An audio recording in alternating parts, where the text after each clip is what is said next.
Welcome to R&R Living Life.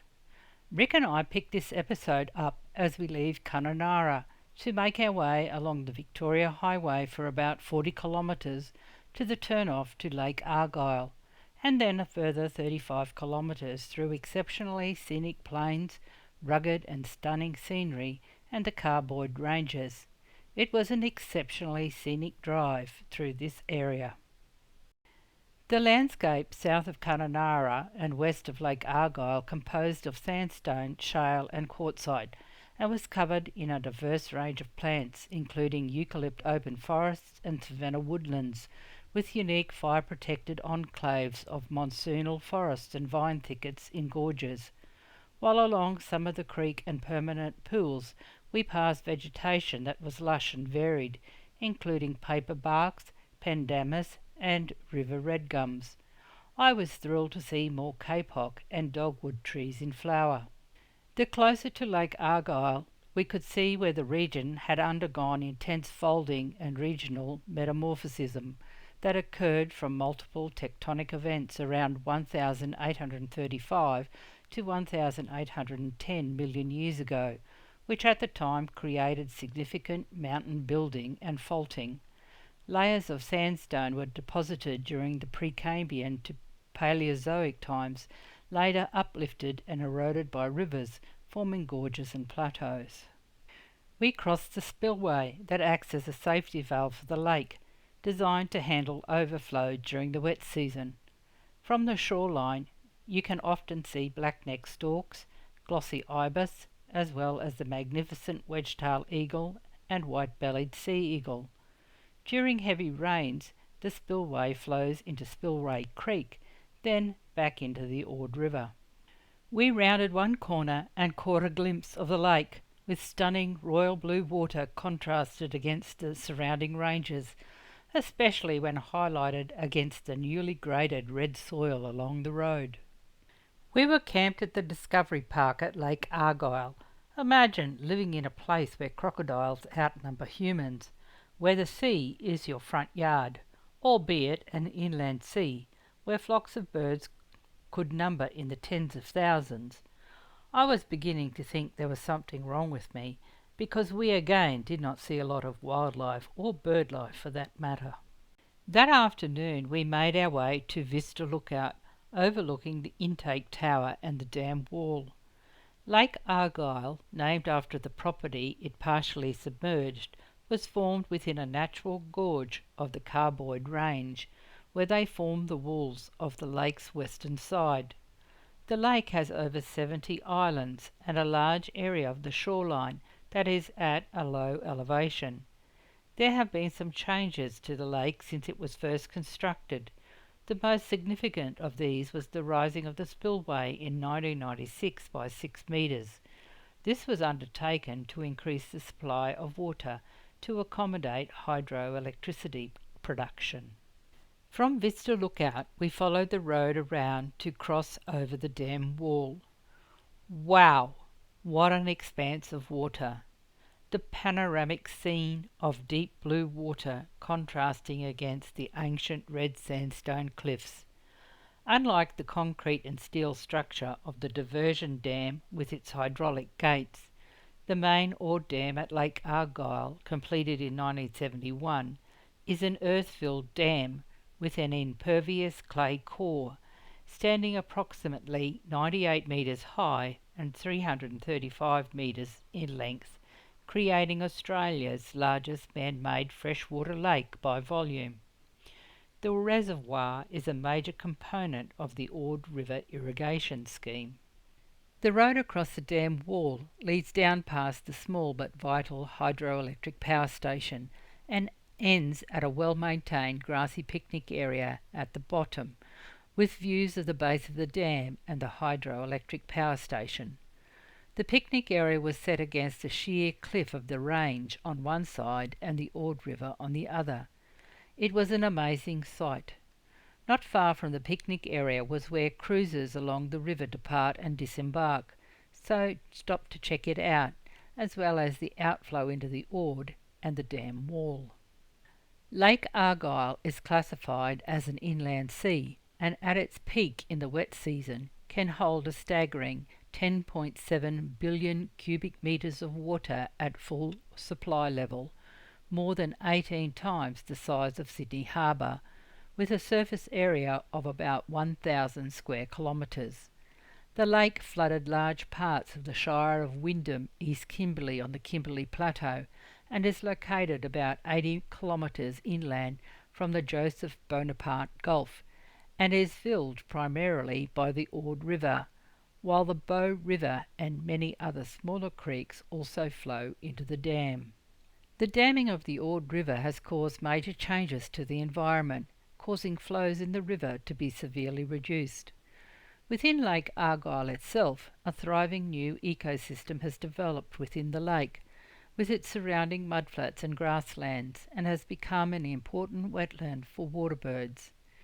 On our return across the wall, we stopped to look down onto the Ord River before continuing back past Vista Lookout. At Argyle Cruises, we took a sharp right and followed a steep climb to the Lake Argyle Lookout, where we could again see the dam wall disappearing into the direction of the Carlton Gorge, another amazing viewpoint high above the lake. While in the other direction was Panican Bay. One of the unusual features of the Ord Dam is the fact that its overflow, called the spillway, is not situated at the dam itself, but at the northern end of Panican Bay. The following day we made our way back to the Argyle Homestead Museum.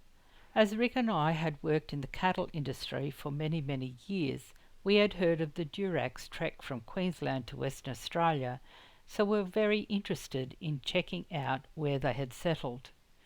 Argyle Downs Station, established by the pioneering family in 1882, was a massive Kimberley pastoral lease, central to starting the region's beef industry.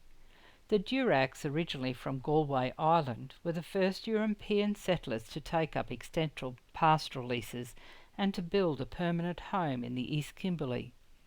Patrick and his brother Michael left the Queensland property Thulungra at Coopers Creek in 1879 with 7,250 breeding cattle and 200 horses, heading for the Kimberley region, arriving 2.5 years later in 1882. The 4,800 kilometre journey of cattle to stock Argyle Downs and Ivanhoe Station is the longest of its type ever recorded. The family's story, particularly their epic cattle drive and the establishment of pastoral empires, is central to understanding the Kimberley's European settlement and the rise of the pastoral industry in the region. The Duracks exported the cattle from the station through the port of Wyndham to markets as far away as South Africa and North America.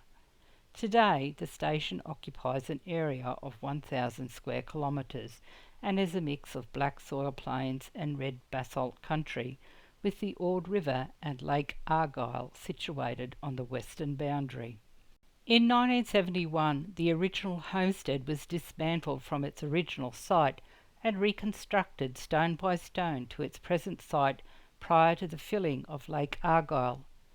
The homestead, built in the 1890s, is a superb testimony to the Duracks' pioneering spirit, and the reconstructed Homestead Museum showcases those early pioneering days, featuring a diverse collection of artefacts, photographs and displays that bring the region's heritage to life.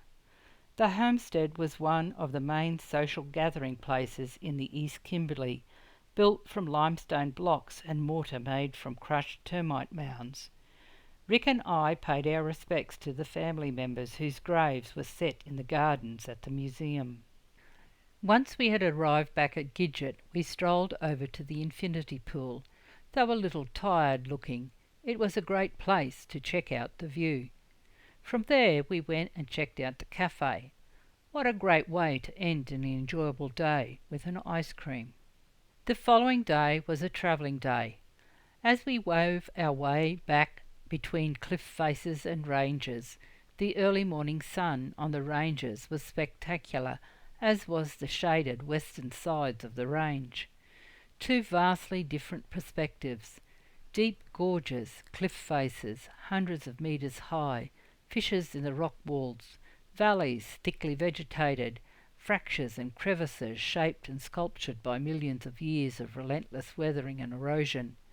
The folding and faulted ancient sandstone in the region, the result of immense tectonic forces and the ancient continental collisions that occurred over 1 billion years ago, have created a region of rugged and unique topography.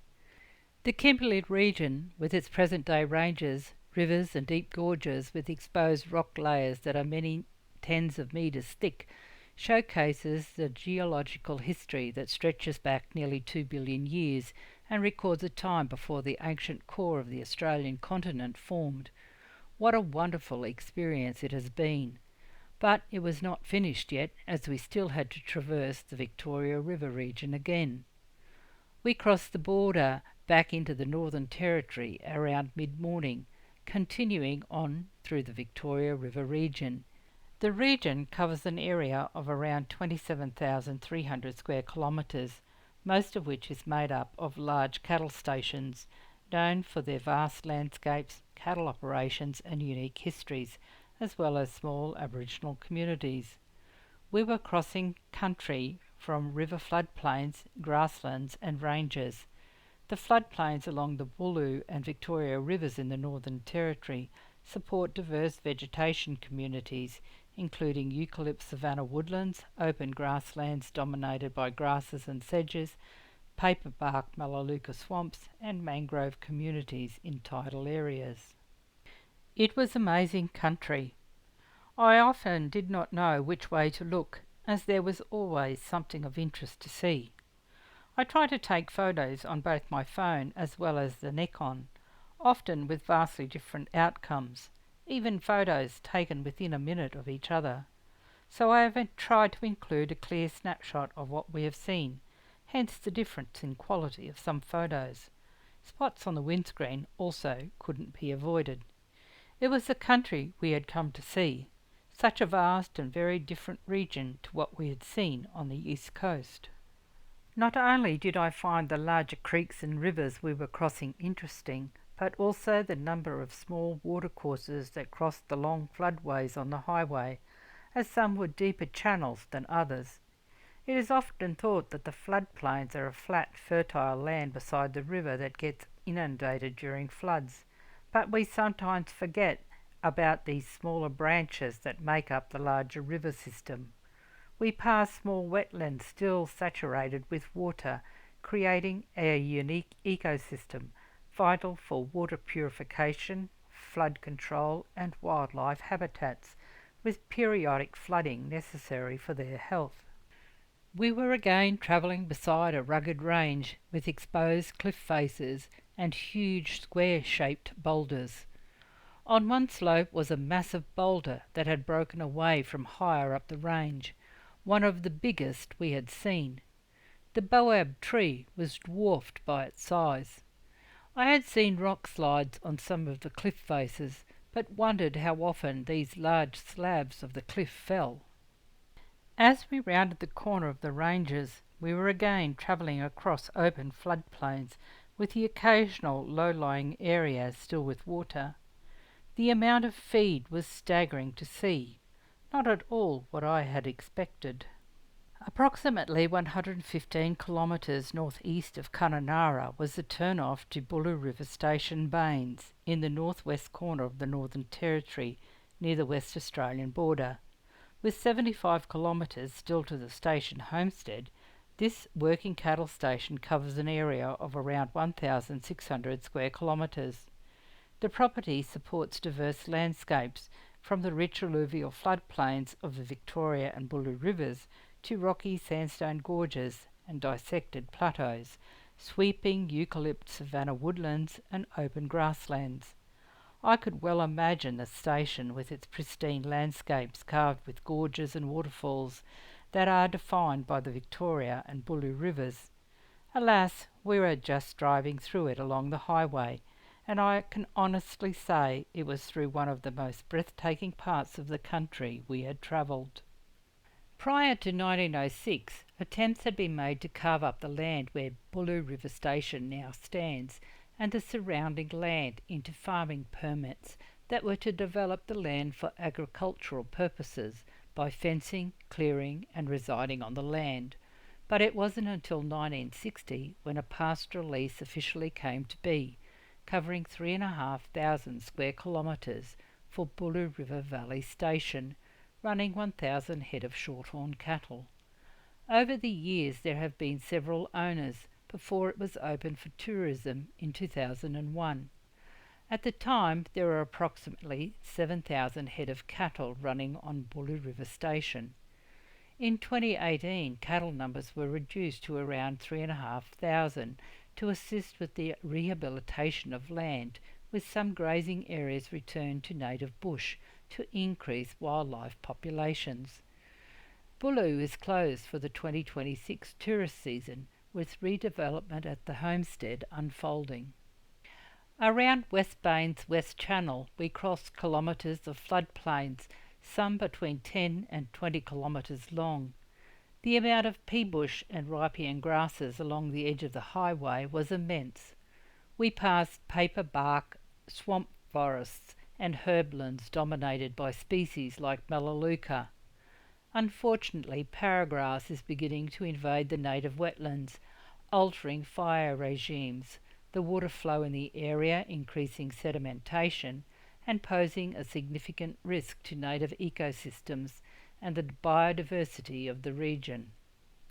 We then crossed the East Bains River that starts as a feeder stream on the Victoria River, rising in the area around the Belita Stock Route in the Gregory National Park, and flows towards its confluence with the larger Victoria River.